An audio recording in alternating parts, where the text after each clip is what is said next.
ओम गुरु ब्रह्मा गुरु विष्णु गुरुदेवो महेश्वरः गुरु साक्षात् परब्रह्म तस्मै श्री गुरुवे नमः।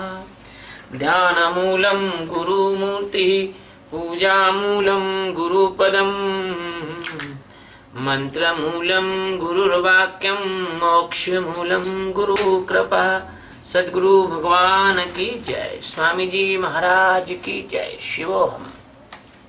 ये जो आज का सूत्र है ये गीता के अध्याय 2 का 22वां सूत्र है और बड़ा प्रसिद्ध सूत्र है। इसके बारे में लोग अक्सर जो है इस सूत्र को कई बार दोहराते रहते हैं। सूत्र इस तरह सा है। वासांसि जीर्णानि यथा विहाय नवानि गृहान्ति नरोपराणि। वासांसि जीर्णानि यथा विहाय नवानि गृहान्ति नरोपराणि। तथा शरीराणि विहाय जीर्णा नन्याति संज्ञाति नमानि देहि। बहुत प्यारा सूत्र है ये।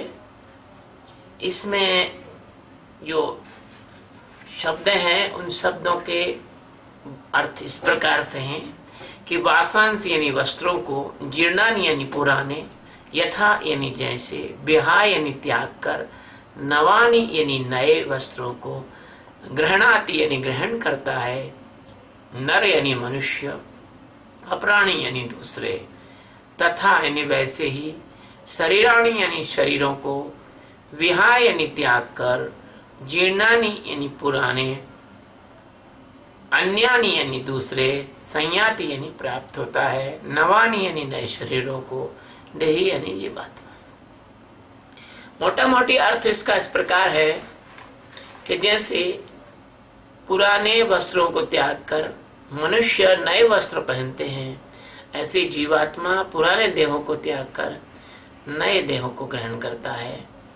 अब ये बात तो बिल्कुल एकदम से सामान्य व्यक्ति के लिए तो बड़ी सरल बात है और बड़ा सरल अर्थ है, लेकिन ये सरल अर्थ नहीं है। इसमें बड़ी अन्य रहस्यमय चीजें छिपी हुई हैं। जो अर्जुन है, अर्जुन को आसक्ति से हटाने के लिए भगवान सद्गुरु श्री कृष्ण उदाहरण सहित समझा रहे हैं और शरीर की प्राप्ति का कोई अभाव नहीं है ऐसा बता रहे हैं। उसको, अर्जुन को अच्छी तरह से समझा रहे हैं कि तू चिंता मत कर, मरने मारने के बाद चिंता मत कर, तुझे शरीर दूसरा मिल जाएगा, लेकिन जो कह रहा हूं वो कर। या इन लोगों को भी शरीर दूसरे मिल जाएंगे। ऐसा नहीं है कि ये अभी तू इनको मार देगा तो इनको शरीर नहीं मिलेंगे, इनको भी शरीर मिल जाएंगे, लेकिन अभी तो आज की तो परेशानी हट जाएगी। आज पृथ्वी पर जो ये उत्पात मचा रहे हैं तो ये है। तो उदाहरण से ही समझा रहे हैं। भगवान कह रहे हैं कि देखो, शरीर की प्राप्ति का कोई अभाव नहीं है। भगवान के भंडार में या प्रकृति के भंडार में शरीर बनाने की अरबों खरबों उत्पादक यूनिटें यानी इकाइयां चल रही हैं। इस सृष्टि में और अन्य कई सृष्टि में अरबों खरबों यूनिट लगी हुई हैं शरीर बनाने की। रोज रोज कई शरीर बनते हैं, रोज रोज कई शरीर जन्म लेते हैं, कंप्लीट होते हैं। अज्ञानी बेचारे ये नहीं जानते कि जिस केंद्र में वो जी रहे हैं उस केंद्र में उनको प्रकृति जबरदस्ती धकेल देती है। मैं बता सकता हूं और स्पष्ट कर सकता हूं, जैसे तरह तरह के जो रेडीमेड गारमेंट बनते हैं, कई डिजाइन के बनते हैं, ऐसे दिन रात यहाँ पर ये रेडीमेड गारमेंट की फैक्ट्री भगवान की चल रही है। प्रकृति की जो फैक्ट्री है उसमें कभी भी काम बंद नहीं होता। तुम्हारी फैक्ट्रियों में भले काम बंद हो जाता होगा, लेकिन प्रकृति की फैक्ट्री में काम बंद नहीं होता। और यहाँ पर मजदूरों की भी कमी नहीं है। फैक्ट्री के अंदर वो इतने मजदूर भिड़े हुए हैं कि बिना तनख्वाह के, बिना पैसे के भिड़े हुए हैं मजदूर। वो अपना खाना पीना खुद जुटाते हैं, कोई तनख्वाह नहीं देनी पड़ती, खुद कमाते खाते हैं और फिर कमाने खाने के बाद प्रकृति का ये काम करते हैं, शरीर बनाने वाला। तभी तो हिंदू कभी भी मृत्यु से नहीं डरता। दूसरे धर्म के लोग कहते हैं अरे भैया एक बार ही जन्म मिला है और उसके बाद तो अब जो है जब कयामत आएगी तब दोबारा इंसाफ होगा, कुछ होगा। हिंदू ऐसा नहीं डरते हैं। हिंदू जो है जानते हैं कि यार इधर मरे उधर जन्म है अपना, तो उनको मालूम है कि पुनर्जन्म हो जाएगा। यानी एक फटा पुराना कपड़ा तुरंत अगर आप छोड़ते हैं, अस्तित्व की सेविका जो प्रकृति है उसे तुरंत दूसरा कपड़ा यानी आपको दूसरा शरीर दान देना पड़ता है, प्रदान कर देती है फटाफट। और यह बासांसी शब्द का अर्थ है। अब एक बासांसी शब्द का अर्थ में एक और अर्थ छिपा हुआ है। कैसा छिपा हुआ है कि वासना का अंश, बासांसी, अगर वासना का जरा सा अंश रह गया, बास के अंशी बनेगा। अगर वासना के अंशी बन गया, जैसे ना चित्रांशी पुत्रांशी, ऐसे वासना के अंशी बन गए जरा से भी, तो बस समझ लो कि माया सूंघ सूंघ कर तुम्हें कपड़ा दे देगी। जिस तरह की वासना तुम्हारे अंदर है उसी तरह का कपड़ा तुमको माया दे देगी। एक आदमी था, एक कहानी छोटी सी चुटकुला याद आया। एक आदमी की अब शादी नहीं हो रही थी, बड़ा परेशान। तो सड़क के किनारे जा रहा, और सड़क के किनारे जा रहा, कुआर का महीना रहे और वहां पर कुत्ते जो है कबड्डी खेल रहे थे। अब आप समझ जाओ। अब उस आदमी ने कुत्तों को वहां कबड्डी खेलते हुए देखा, तो आदमी ने कहा हे भगवान देखो मेरी तो शादी नहीं हो रही है, कितने भाग्यशाली हैं। उसने जैसा सोचा तुरंत उसके अचेतन में वो वासना घुस गई कुत्ते बनने की, और वो आदमी मरा तो कुत्ता हो गया मरने के बाद, क्योंकि उसको कुत्ता बनने की वासना आ गई। ऐसे ही एक आदमी था बेचारा, कुछ परेशान हाल था, परमात्मा की कृपा से उसको शरीर का कुछ ठीक ठाक मामला नहीं था और डॉक्टर सबके पास भी जाता था, तो उसको अंत में मरा तो वो गधा बन गया। तीसरा आदमी बहुत भोजन करना चाहता था, तो अंत में मरा तो वो हाथी बन गया। चौथा आदमी को बड़ी इच्छा थी आकाश में उड़े यार, लेकिन पैसे कौड़ी थे नहीं, हवाई जहाज में बैठ नहीं सकता था, तो वो पक्षी बन गया। तो पक्षी बन गया तो अच्छा, और वो क्या है, उसको पश्चिमी देशों में इंटरनेट वगैरह पे या कहीं देखता होगा, लोग जो हैं ट्री हाउस पे रहते हैं, विदेशों में ट्री हाउस में रहते हैं, पेड़ों पे घर बना के रहते हैं। तो वो भी उसने सोचा यार कि पेड़ों पे घर बना के रहने में कितना आनंद है, फ्रेश हवा है, वहीं बगल में फल लगे हैं तोड़ के खा लो, और इस वासना से वो पक्षी बन गया।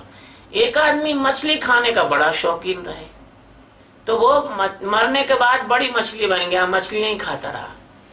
एक आदमी जो है सी फूड, जैसे थाईलैंड मलेशिया में सी फूड बहुत खाते हैं लोग। सी फूड में क्या होता है जानते हो, झींगा झांगी है ना, ये सब रहते हैं।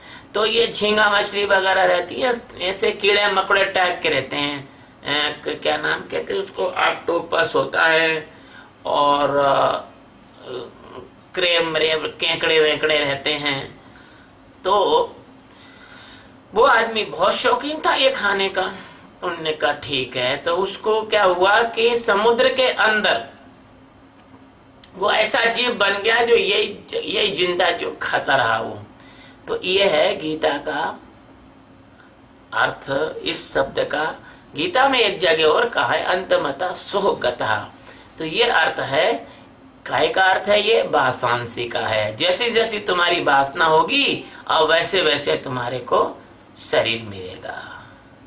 ये जीवात्मा जो है अपना, जीवात्मा के विषय में मैंने पहले भी बताया था, आज भी थोड़ा बताऊंगा आगे जाके। लेकिन जीवात्मा जो है वो शरीर का बहुत शोषण करता है। इसके जीवात्मा शरीर का इतना शोषण करता है कि आंख, अरे दिन रात इंटरनेट पे बैठे रहेगा, किताबें पढ़ता रहेगा, बक बक बक बक करता रहेगा, आंखों का शोषण, मुंह का शोषण, कान में डूटे लगा के जो है कुछ नहीं तो आईपॉड पे संगीत ही सुनता रहेगा, है ना, और कुछ नहीं तो शरीर के अंदर तरह तरह के द्रव्य लगाएगा, नहीं क्या क्या नहीं करेगा, खाएगा पिएगा। तो शरीर का बहुत शोषण करता है और जब ये शरीर का अच्छे से शोषण कर लेता है और शरीर जो है प्राण धारण करने की स्थिति में, योग्यता में नहीं रहता, तब फिर क्या, तभी इसको ये छोड़ के चला जाता है। ये तब तक रहता है जब तक शरीर की पूरी जान नहीं ले लेता, उसको प्राण धारण करने की कंडीशन में नहीं रहता। लोग कहते हैं अरे भैया आप तो प्राण नहीं रोके जा रहे, इतना तकलीफ है, इतनी परेशानी है कि मर जाए तो अच्छा रहे। तो एक स्थिति ऐसी आती है जब आदमी अपने खुद के मरने के लिए प्रार्थना करता है, इतना जीवन में ये परेशान कर देता है जीवात्मा, है ना। तो इसका मतलब ये है जीर्णानी, ये जीर्णानी का अर्थ है ना। वासांसी हो गया, जीर्णानी हो गया। अब विहाय का मतलब है त्याग कर। अब त्यागने का मतलब सिर्फ इतना है, मैं आपको बता दूं कि त्यागना कैसा है। भैया जब दांत टूट गए तो उन्होंने चना त्याग दिया। जब दोनों टांगों से चला नहीं जा रहा तो भैया बोले हमने तो अभी प्रतिज्ञा कर ली कि अब घर के अलावा कहीं जाएंगे नहीं, घर में ही रहेंगे, है ना।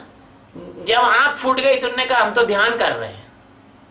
एक बार क्या हुआ कि एक लड़का नदी में डूब रहा था और बहुत सारे लोग देख रहे थे और शेख चिल्ली भी वहां खड़ा हुआ था।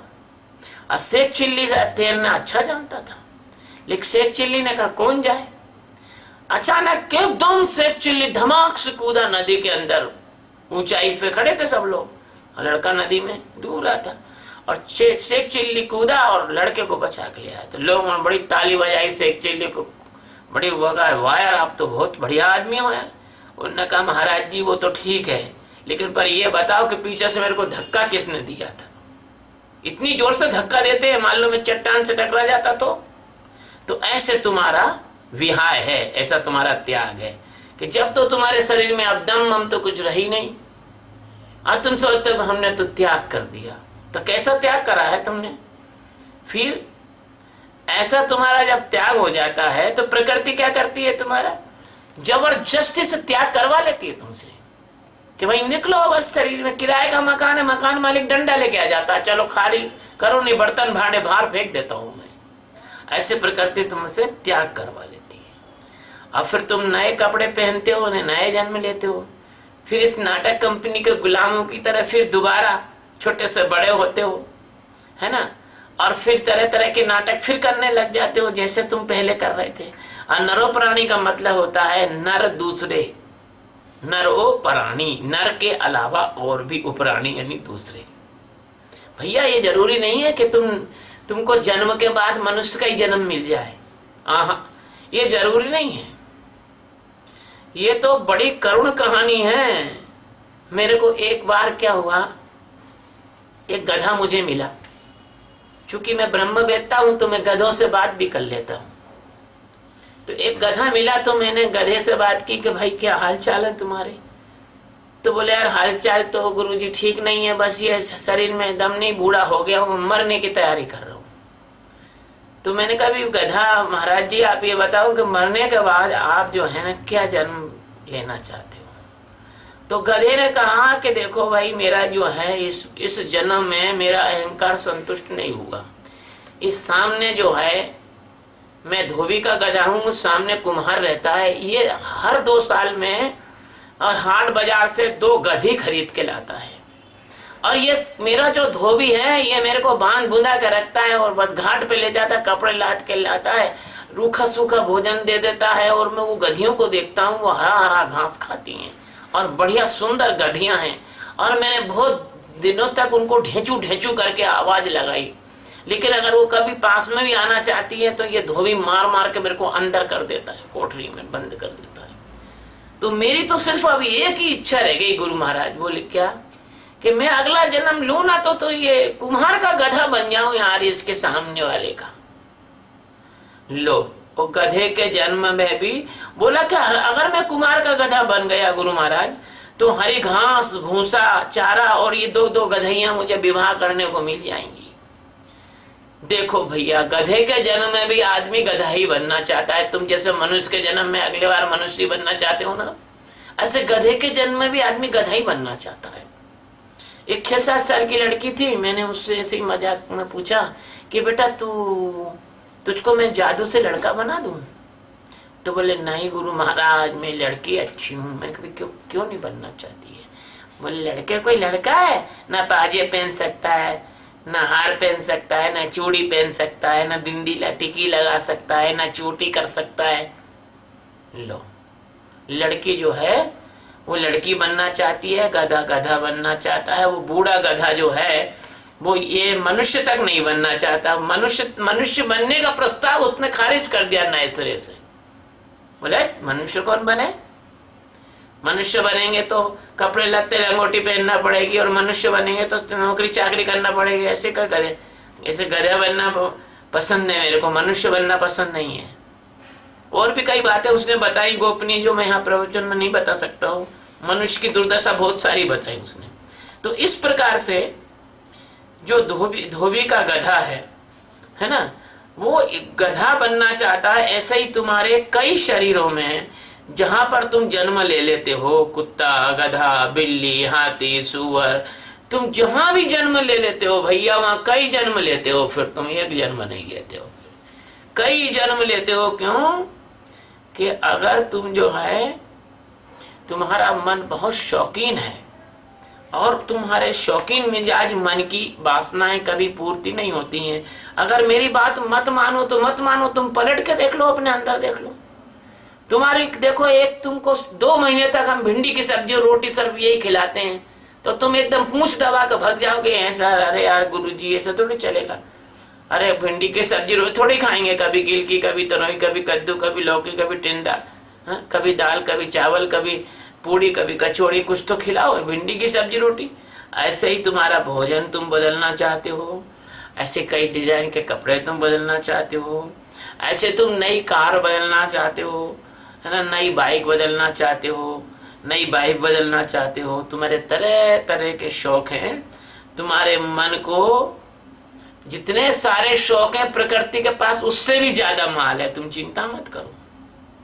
तुम सोचते हो यार मनुष्य का जन्म मिला है तो इसमें यार वाइफ एक ही रही, यार पत्नी तो एक ही रही, अपने पत्नी तो बदल नहीं पाए। तो मन ठीक है, चलो कोई बात नहीं, तुम पत्नी नहीं बदल पाए ना, चलो तुमको कुत्ते का शरीर दे देते हैं, हर 6-6 महीने में बदल लेना। ऐसे तो प्रकृति के पास कोई कमी नहीं है। अगर तुम खूब भटक लो नए शरीरों में, खूब नए नए दुख पालो, खूब पीड़ा, खूब कुंठा, खूब चिंता, खूब जलन, है ना, और तुम्हारी स्थिति तो ऐसी हो जाएगी कि तुम देह प्राप्त करते करते करते करते और ज्यादा और ज्यादा और ज्यादा मूर्छित और ज्यादा सूक्ष्म संस्कारों से इतने ज्यादा बंध जाओगे, इतने ज्यादा घिर जाओगे कि तुम्हारी हर जन्म की याददाश्त उसी जन्म में छूट जाती है और सूक्ष्म संस्कार चले जाते हैं। वो इसलिए छूट जाती है भैया कि किसी फ्लॉपी की मान लो 2 GB की क्षमता हो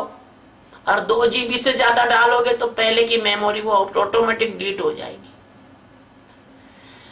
किसी चीज में आपको 2 GB की क्षमता है और दूसरे भी और डालोगे तो पहले की डिलीट करना पड़ेगी, जब भी नहीं आएगी। तो ऐसे क्या होता है, पहले की तुम्हारी जन्मों की मेमोरी डिलीट होती है और उसके जो संस्कार होते हैं, अब बड़े ध्यान से सुनना, तुमको खुद पता लग जाएगा तुम किस जन्म से आए हो तुम लोग। तो उसके जो सूक्ष्म संस्कार होते हैं, वो संस्कार तुम्हारी संस्कार की जो भाषा है, उस भाषा को सदगुरु पढ़ना जानते हैं। और तुम थोड़ा सा एक्सपीरियंस कर लो ध्यान का, गहरे ध्यान का, और थोड़े सूक्ष्म हो जाओ तो तुम भी जान जाओगे।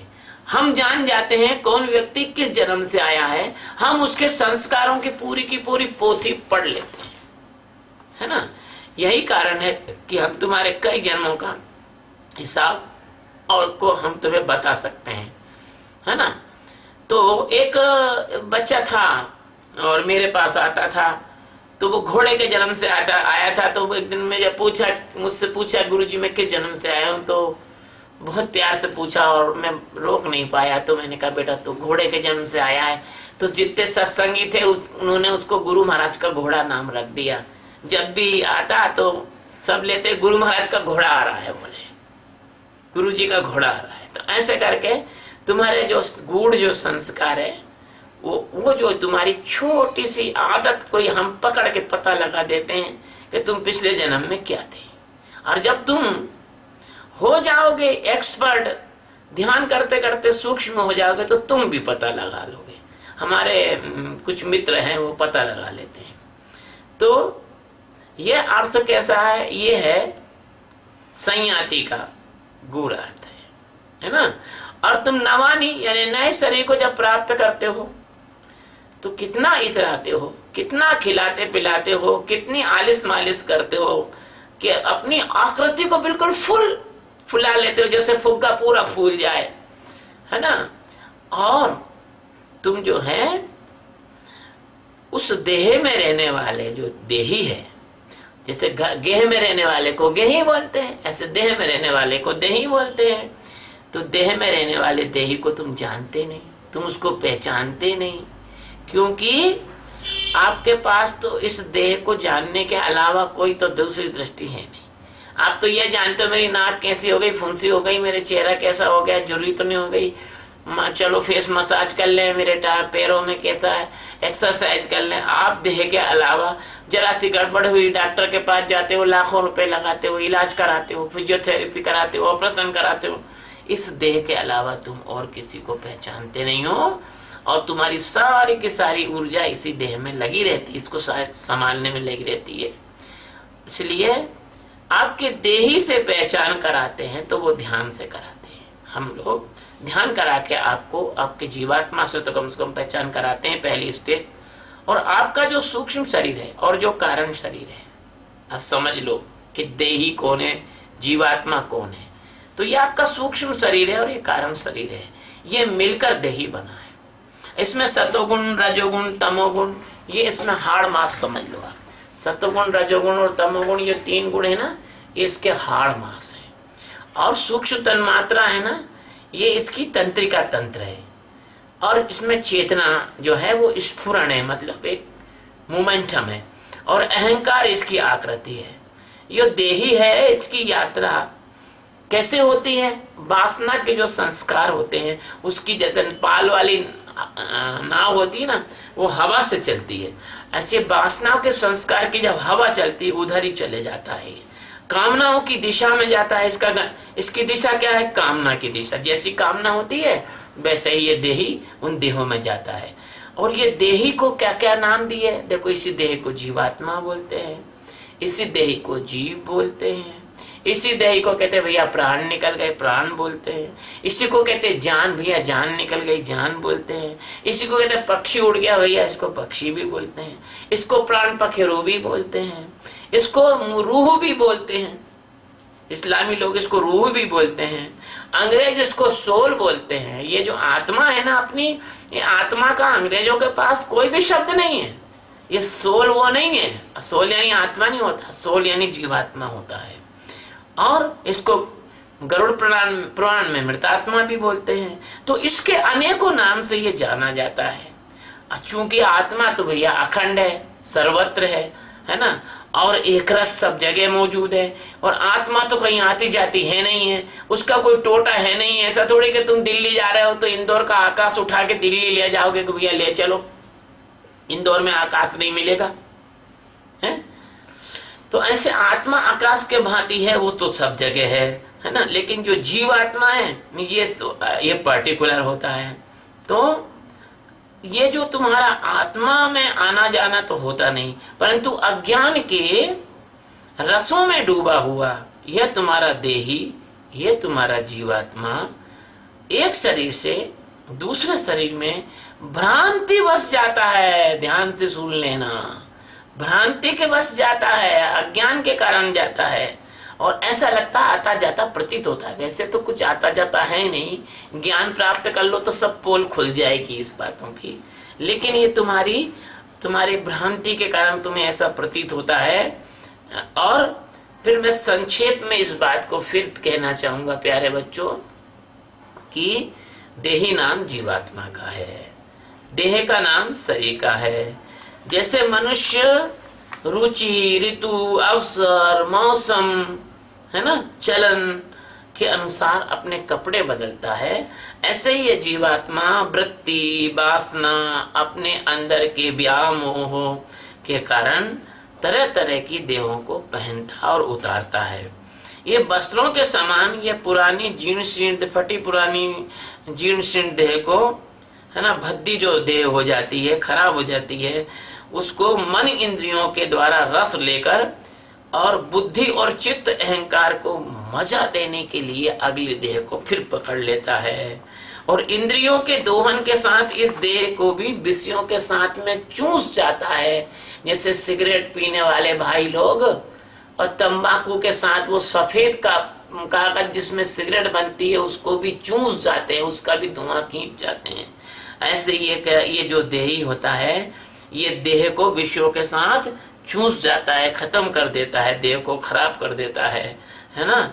उस जन्म की जो वृत्तियां होती हैं, उस जन्म के जो संस्कार होते हैं, विचार होते हैं, अनुभव होते हैं, वो अत्यंत सूक्ष्म रूप से, बारीक रूप से और सूक्ष्म संस्कार के रूप में इस देही यानी इस सूक्ष्म शरीर के एक विशेष कोने में जमा हो जाते हैं। लोग उसको कहते हैं अरे चित्रगुप्त भगवान ये साहब लिख रहे हैं। वो चित्रगुप्त नहीं, वो चित्रा नाड़ी है, तुम्हारे सूक्ष्म शरीर के अंदर है, सुषुम्ना के अंदर है।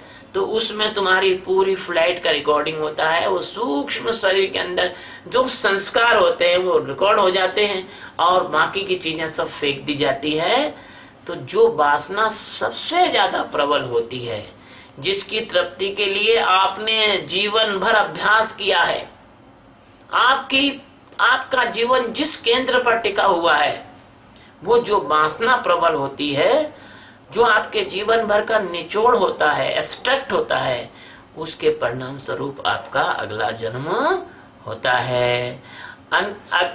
जो अगला जो शरीर मिलता है वह इस जीवात्मा के नए शरीरों, इसकी इंद्रियां, ये सारा का सारा जो सेटअप होता है और जीवात्मा उसका सेवन प्रारंभ करता है, विषयों का सेवन प्रारंभ करता है। वह शरीर फिर जीर्ण हो जाता है तो फिर उसको छोड़ देता है और फिर नया शरीर पकड़ लेता है।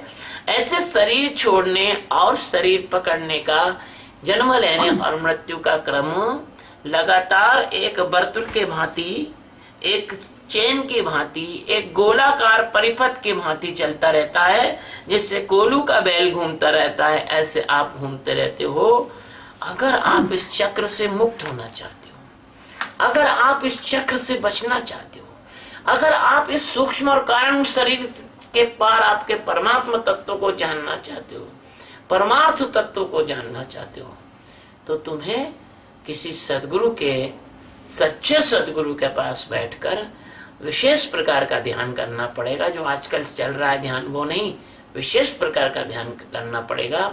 हाँ, उस ध्यान को मैं कराता हूँ और उस ध्यान को करा के मैं आपको जन्म मरण से मुक्त करा सकता हूँ, यदि आप मुझ में श्रद्धा रख सकें और आप मेरे साथ लंबे समय तक साधना कर सकें। सतगुरु भगवान की जय, स्वामी जी महाराज की जय। शिवो हम। आज इतना ही।